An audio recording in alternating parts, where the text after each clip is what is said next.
Hello student, class 12th और 12th में अपन लोग चैप्टर कौन सा पढ़ रहे थे बेटा? Chemical kinetics. क्यों? केमिकल काइनेटिक्स पढ़ रहे थे, ठीक है। और कल केमिकल काइनेटिक्स में लॉ ऑफ मास एक्शन हो गया था ना, लॉ ऑफ मास एक्शन हो गया था और ऑर्डर ऑफ रिएक्शन हो गया था।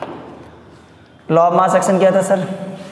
N1A plus N2B gives N3C, ठीक है।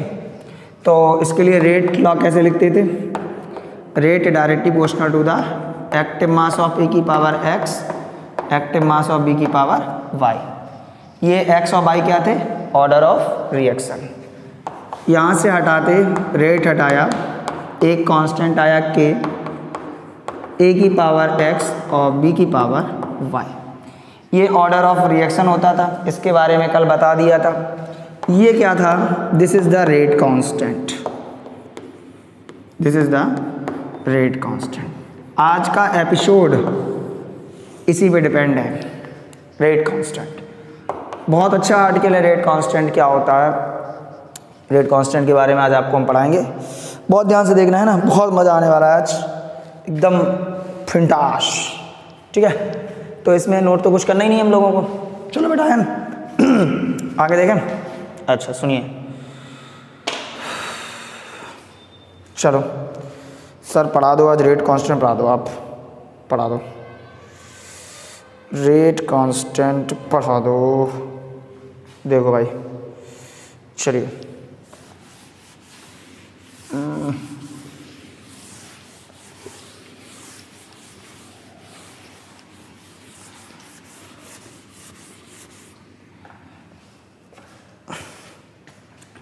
रेट कांस्टेंट क्या होता है?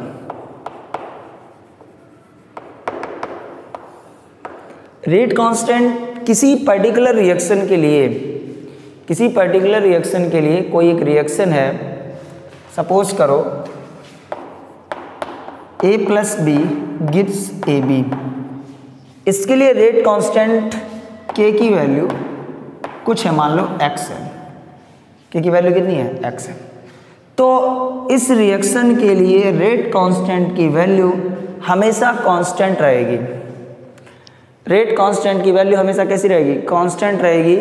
मतलब रेट कांस्टेंट की वैल्यू पर कोई भी फर्क नहीं पड़ेगा। आप चाहे इसकी कंसंट्रेशन चेंज कर लो, चाहे इसकी कंसंट्रेशन चेंज कर लो, चाहे इसका प्रेशर चेंज कर लो, चाहे आप इसका प्रेशर चेंज कर लो, ठीक है। अच्छा सपोज करो एक रिएक्शन और है, A plus C gives AC। Rate constant के बराबर इसके लिए कितना होगा? मैंने माना बाई होगा। तो इसके लिए भी रेट कांस्टेंट की वैल्यू कैसी होगी? हमेशा कांस्टेंट होगी, आपकी चेंज नहीं होगी। अच्छा, तो मुझे एक पॉइंट ये मिला कि किसी भी रिएक्शन के लिए रेट कांस्टेंट की वैल्यू हमेशा कांस्टेंट होती है, और एक पॉइंट ये मिला कि टू डिफरेंट रिएक्शन, जैसे ये एक रिएक्शन है A plus B gives AB, A plus C gives AC, दो अलग अलग रिएक्शन है। Two different reaction does not have same value of rate constant। मतलब आपकी किन्हीं दो अलग अलग रिएक्शनों के लिए रेट कांस्टेंट की वैल्यू कभी सेम नहीं हो सकती है, हमेशा कैसी होगी? अलग अलग ही होगी। अच्छा सीधी बात। अच्छा फिर सर रेट कांस्टेंट की वैल्यू डिपेंड किस पे करती है? तो रेट कांस्टेंट की वैल्यू डिपेंड करती है value of rate constant, value of rate constant depend on temperature, depend on temperature. अगर आपने इस रिएक्शन का टेम्परेचर चेंज कर दिया, अगर आपने इस रिएक्शन का क्या चेंज कर दिया, टेम्परेचर चेंज कर दिया, तो इसके रेट कांस्टेंट की वैल्यू चेंज हो जाएगी। वो डिपेंड करेगा इंक्रीज कर रही है, डिक्रीज कर रही है, क्या हो रहा है डजेंट मैटर, बट अगर आपने रिएक्शन का टेम्परेचर चेंज कर दिया तो रेट कांस्टेंट थमने वाला नहीं है, तुरंत रेट कांस्टेंट की वैल्यू चेंज हो जाएगी। बट अगर इस रिएक्शन की कंसंट्रेशन चेंज कर दो, प्रेशर चेंज कर दो, रेट कांस्टेंट की वैल्यू पर कोई फर्क नहीं पड़ेगा। अच्छा, दो डिफरेंस रिएक्शन के लिए रेट कांस्टेंट की वैल्यू अलग अलग होती है। एक टर्म होता है स्पेसिफिक रेट कांस्टेंट, क्या है, इजी है। स्पेसिफिक रेट कांस्टेंट क्या होता है, ध्यान से सुनो, कोई बहुत बड़ी चीज़ नहीं है। मान लो ये रिएक्शन है, A gives product, time t बराबर 0 पर इसकी कंसंट्रेशन A थी, तो शुरुआत में ये प्रोडक्ट तो बना नहीं होगा। आफ्टर टाइम t इसमें से x चला गया, ये x बन गया। इसका रेट क्या होगा, dx ओवर dt बराबर k active mass of a minus x। Active mass of a क्या होगा, a minus x। Change in concentration of time t पर आपका क्या होगा, a माइनस x।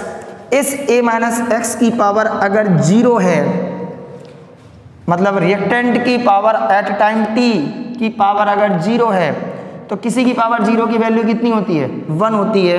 तो dx बराबर क्या आ जाएगा, dt बराबर k। This rate constant is known as the specific rate constant. क्या बोलते हैं, स्पेसिफिक रेट कांस्टेंट बोलते हैं। स्पेसिफिक रेट कांस्टेंट क्या होता है, जब किसी रिएक्शन की एट टाइम t पर कंसंट्रेशन की पावर कितनी हो, 0 हो, उस टाइम पर जो रेट कांस्टेंट होता है उसको बोलते हैं स्पेसिफिक रेट कांस्टेंट। तो this is the specific rate constant. Value of rate constant temperature पे डिपेंड करती है। टू रिएक्शन के लिए रेट कांस्टेंट की वैल्यू सेम नहीं हो सकती है, किसी रिएक्शन के लिए रेट कांस्टेंट की वैल्यू चेंज नहीं हो सकती है। ये सारी बातें हो गई। अब रेट कांस्टेंट से रिलेटेड कुछ और अच्छी बात है, पहले इसको नोट करो 1 सेकेंड में आप लोग।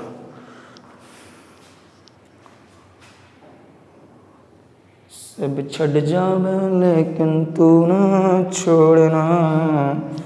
देखो भाई,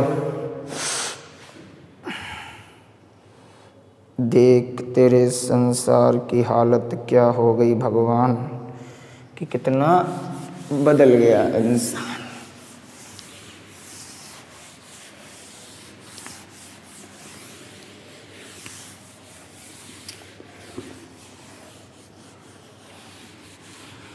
मैं एक बहुत अच्छे टॉपिक की बात करने जा रहा हूँ रेट कांस्टेंट से रिलेटेड। वो टॉपिक क्या है, unit of rate constant. Unit of rate constant. Rate constant की यूनिट कैसे निकालेंगे, सुनो। अलग अलग रिएक्शनों के लिए रेट कांस्टेंट की यूनिट अलग अलग होती है, डिपेंड करेगा रिएक्शन कैसी है, उसी हिसाब से रेट कांस्टेंट की यूनिट होती है। मैं आपको एक नॉर्मल फार्मूला बता रहा हूँ रेट कांस्टेंट की यूनिट का, कि unit of K equal to concentration की power 1 minus n time inverse. Concentration किस में होगी, मोल पर लीटर में, मोल पर लीटर की power 1 minus n time inverse. Where n क्या है, n है ऑर्डर ऑफ रिएक्शन। n क्या है, ऑर्डर ऑफ रिएक्शन।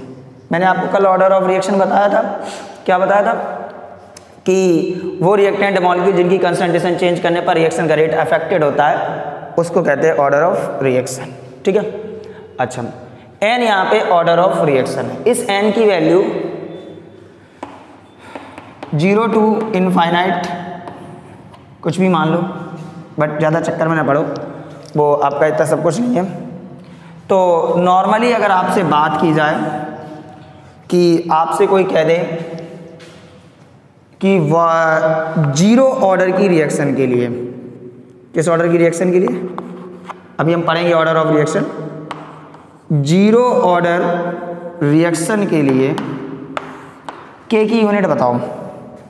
किसकी यूनिट बताओ? के की। कोई दिक्कत नहीं। मैंने क्या किया, मोल पर लीटर 1 माइनस एन बराबर कितना हो जाएगा? जीरो ऑर्डर के लिए एन कितना होगा? 0, 1 माइनस 0। क्वेश्चन में टाइम गिवन होगा सेकंड में है, मिनट में है कि घंटे में है। तो दिस इज द यूनिट के बराबर मोल लीटर इनवर्स, लीटर ऊपर चला जाएगा, and time inverse. This is the unit of rate constant for zero order of reaction. अगर तुमसे कोई कह दे फर्स्ट ऑर्डर रिएक्शन के लिए रेट कांस्टेंट की वैल्यू बताओ, रेट कांस्टेंट की यूनिट बताओ, तो के बराबर mole per litre 1 minus N की वैल्यू कितनी होगी फर्स्ट ऑर्डर के लिए? एन बराबर 1 होगा। 1 minus 1, this is the time inverse. 1 minus 1 0 होता है, किसी की पावर 0 की वैल्यू 1 होती है। Unit is time inverse rate constant की। ठीक है।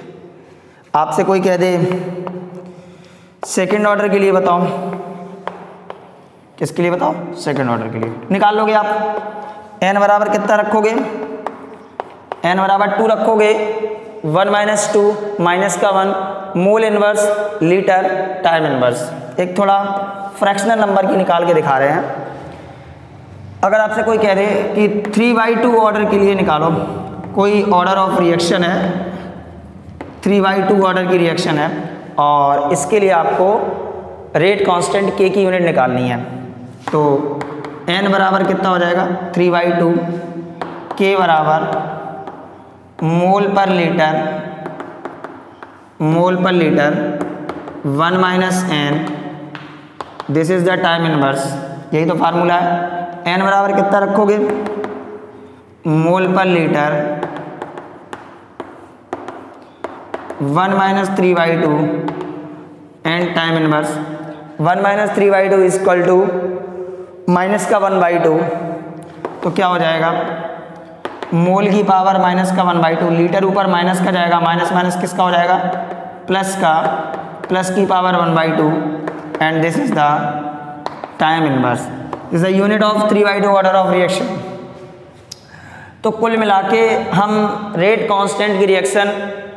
कांस्टेंट की यूनिट किसी भी रिएक्शन की निकाल सकते हैं अगर मुझे उस रिएक्शन का ऑर्डर ऑफ रिएक्शन पता है तो। और बिना ऑर्डर ऑफ रिएक्शन पता हुए रेट कांस्टेंट को हम यूनिट को डिफाइन भी नहीं कर सकते। ठीक है। एक तो ये हो गया। तो कभी कभार आपसे पूछ लेता है कि सर नहीं, तुमसे पूछेगा तो बेटा ये बताओ कि एक रिएक्शन है फर्स्ट ऑर्डर की, उसके लिए रेट कांस्टेंट की यूनिट क्या होगी? आप तुरंत गुणताड़ा फिट करोगे, डेरिवेशन करोगे, सब कुछ करोगे तो जाके वहाँ पे पता चलता है, लेकिन आप डायरेक्ट इससे भी निकाल सकते हो। कभी कभी क्या होता है, कुछ बदतमीज टाइप के लोग तो पता है दुनिया में पा जाते हैं।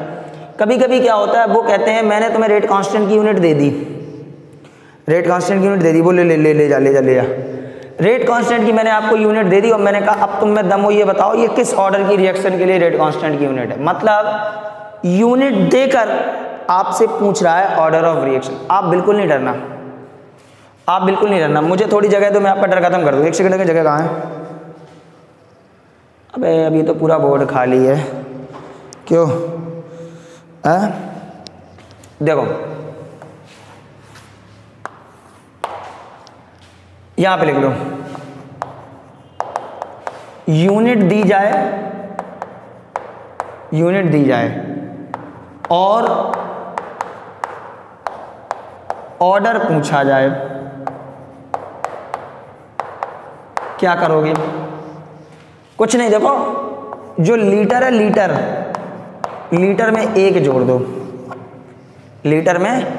जोड़ दो, आंसर हो जाएगा। देखना माइनस का 1, इसमें 1 जोड़ो कितना हो जाएगा? माइनस का 1 प्लस का 1 0, that's good, zero order reaction. यहाँ पे कुछ नहीं है, इसमें 1 जोड़ोगे, 0 है मतलब लीटर की पावर 0 है, 1 जोड़ोगे 1, यहाँ 1/2, लीटर की पावर 1/2, 1/2 में 1 जोड़ो कितना हुआ? 1/2 प्लस 1, अच्छा 3/2, अच्छा हाँ 3/2 ऑर्डर ऑफ रिएक्शन। तो कुल मिला के अगर बाय द वे वो आपको कभी रेट कांस्टेंट दे दे, क्या दे दे, रेट कांस्टेंट की यूनिट दे दे और आपसे बोले कि ऑर्डर ऑफ रिएक्शन बताओ, तो आप इस तरीके से बता दोगे। ठीक है, तो कुल मिला के रेट कांस्टेंट क्या होता है, स्पेसिफिक रेट कांस्टेंट क्या होता है, और इसके बाद बात ये आती है कि रेट कांस्टेंट की यूनिट कैसे निकालेंगे, और रेट कांस्टेंट की वैल्यू रिएक्शन के किन सी चीज़ों पर डिपेंड करती है, और ऐसी क्या चीज़ है जिसको चेंज करने पर रिएक्शन का जो है वो आपका रेट कांस्टेंट की वैल्यू चेंज हो जाती है। तो अगर आप किसी रिएक्शन का टेम्परेचर चेंज करते हो तो उसके रेट कांस्टेंट की वैल्यू चेंज हो जाती है, अदरवाइज रेट कांस्टेंट की वैल्यू ऑलवेज कैसी रहती है, कांस्टेंट ही रहती है। कैसी रहती है, कांस्टेंट ही रहती है। अगर आपने किसी रिएक्शन का कंसंट्रेशन चेंज कर दिया, प्रेशर चेंज कर दिया, तो उसकी रेट कांस्टेंट की वैल्यू कभी चेंज नहीं होगी।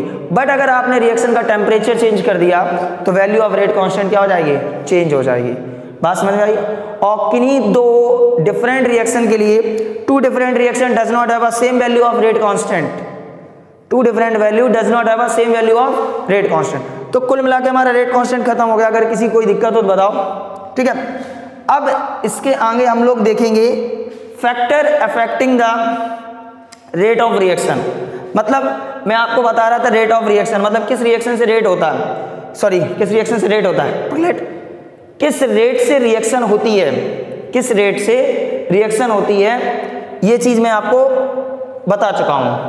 अब ऐसे कौन कौन से फैक्टर हैं जिनको चेंज करने पर रिएक्शन का रेट चेंज हो जाए, तो उन्हीं की बात करेंगे।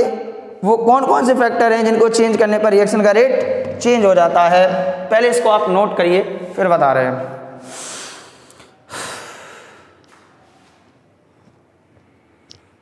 डिंग डंग डिंग, डिंग डंग डिंग डंग डिंग डंग डिंग डंग डिंग। देखो बा,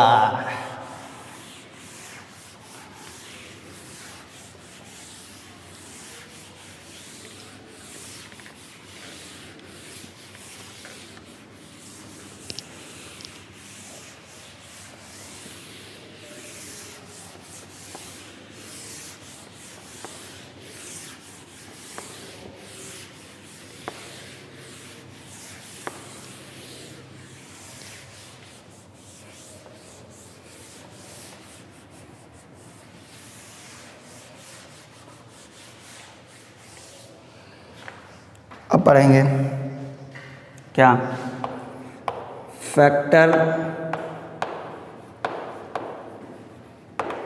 अफेक्टिंग द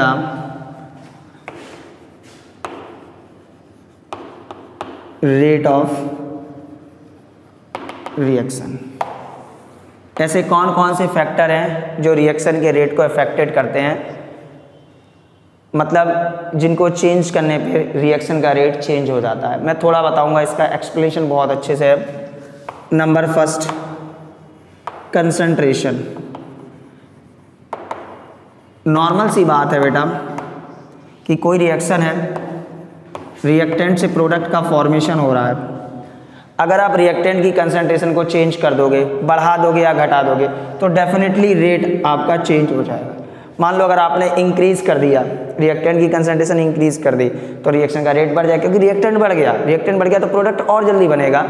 इसका मतलब क्या है कि rate of reaction directly proportional to the concentration. ठीक है, मतलब किसी रिएक्शन का रेट कंसंट्रेशन के डायरेक्टली प्रोपोर्शनल होता है। दूसरा नंबर है प्रेशर। वही कहानी प्रेशर की है। अगर आप रिएक्टेंट का प्रेशर बढ़ाओगे तो रिएक्शन का रेट बढ़ जाएगा, घटाओगे तो रिएक्शन का रेट घट जाएगा। मतलब rate of reaction directly proportional to the pressure. तीसरा पॉइंट है कैटलिस्ट। कैटलिस्ट बच्चा दो तरीके के होते हैं, एक पॉजिटिव कैटलिस्ट, एक नेगेटिव कैटलिस्ट। जैसे एक रिएक्शन है, ये रिएक्टेंट से प्रोडक्ट हो रहा है, आपने इसमें कैटलिस्ट मिलाया। कैटलिस्ट का काम क्या होता है, जरा ध्यान से सुनो, बता रहे, थोड़ा हो सकता है आपको समझ में आए। कोई भी रिएक्शन है, उसमें रिएक्टेंट से प्रोडक्ट का फॉर्मेशन हो रहा है, इसमें आपने कोई कैटलिस्ट लगा दिया, तो कैटलिस्ट का काम होता है रिएक्शन के रेट को चेंज करना। कैटलिस्ट का काम क्या होता है? रिएक्शन के रेट को चेंज करना। अब चेंज करने में हमेशा इंक्रीमेंट नहीं आता है, डिक्रीमेंट भी आता है। हो सकता है रिएक्शन के रेट को कम कर दे, हो सकता है रिएक्शन के रेट को बढ़ा दे, ठीक है। तो कैटलिस्ट क्या होते हैं? इनका काम होता है जब कोई रिएक्शन हो रही होती है जिसमें रिएक्टेंट से प्रोडक्ट का फॉर्मेशन हो रहा होता है तो ये उसमें रिएक्शन के रेट को चेंज कर देते हैं। अच्छा, हो सकता है बढ़ा दे, बढ़ाने वाला हमेशा पॉजिटिविटी देता है, घटाने वाला हमेशा नेगेटिविटी देता है। इस बेस पे कैटलिस्ट को दो क्लास में रखा गया, एक पॉजिटिव कैटलिस्ट और एक नेगेटिव कैटलिस्ट। तो पॉजिटिव कैटलिस्ट क्या होते हैं? अगर किसी रिएक्शन में आपके पॉजिटिव कैटलिस्ट है तो वो रिएक्शन के रेट को पॉजिटिव कैटलिस्ट बढ़ा देते हैं और जो नेगेटिव कैटलिस्ट होते हैं वो आपके रिएक्शन के रेट को घटा देते हैं। ये क्या कर देते हैं? बढ़ा देते हैं। और रेट कैटलिस्ट का काम क्या है? Change the rate of reaction. तीसरा पॉइंट हो गया। इसके बाद चौथा पॉइंट सुनो, बहुत ही अच्छा पॉइंट है। अब पॉइंट तो सभी अच्छे हैं, अभी इनके बहुत अच्छे कैटलिस्ट का कैसे इफेक्ट पड़ता है, क्या एनर्जी पे फ़र्क पड़ता है, सारी चीज़ें आएंगी। That is the 4 number point, temperature. बिल्कुल सही बात है। किसी भी रिएक्शन का rate of reaction directly proportional to the temperature. कितने ईजिली मैंने लिख दिया, इस पर पूरा अरीनियस अपना ज्ञान लेके चले गए। सही बात है, उनका ज्ञान सही है, हमें कुछ नहीं पता। Rate of reaction directly proportional to the temperature. एक कहावत है, अभी तक के लिए थोड़ी देर के लिए शूट करेगी, कि अगर तुमने किसी रिएक्शन का टेम्परेचर 10 डिग्री सेल्सियस बढ़ा दिया, कितना कर दिया? 10 डिग्री सेल्सियस इंक्रीज कर दिया। अगर किसी रिएक्शन का रेट 10 डिग्री सेल्सियस किसी रिएक्शन का टेम्परेचर आपने 10 डिग्री सेल्सियस इंक्रीज कर दिया तो उस रिएक्शन का रेट 2 टाइम्स इंक्रीज कर जाता है। कितने टाइम्स इंक्रीज कर जाता है? 2 टाइम्स। अगर आपने किसी रिएक्शन का rate 10 degree Celsius temperature change किया या इंक्रीज कर दिया, अगर इंक्रीज कर दिया तो उसका रिएक्शन का रेट 2 टाइम्स बढ़ जाता है। तो टेम्परेचर से रिलेटेड बहुत बड़ी कहानी है रेट ऑफ रिएक्शन में। अभी तो एक नॉर्मल बात बताइए कि वो कौन कौन से फैक्टर हैं। कंसंट्रेशन रेट को अफेक्टेड करता है रिएक्शन के, प्रेशर रेट को अफेक्टेड करता है रिएक्शन के, कैटलिस्ट अफेक्टेड करता है रिएक्शन के, टेम्परेचर अफेक्टेड करता है रेट ऑफ रिएक्शन को। बट रेट कांस्टेंट को केवल कौन अफेक्टेड करता है? टेम्परेचर अफेक्टेड करता है। कौन अफेक्टेड करता है? टेम्परेचर करता है। That's all about of the rate of reaction, order of reaction, molecularity of reaction and rate constant of reaction. बात समझ में आई? इसको नोट करो। आज के क्लास के लिए इतना ही काफ़ी है। मिलेंगे अगले रिएक्शन।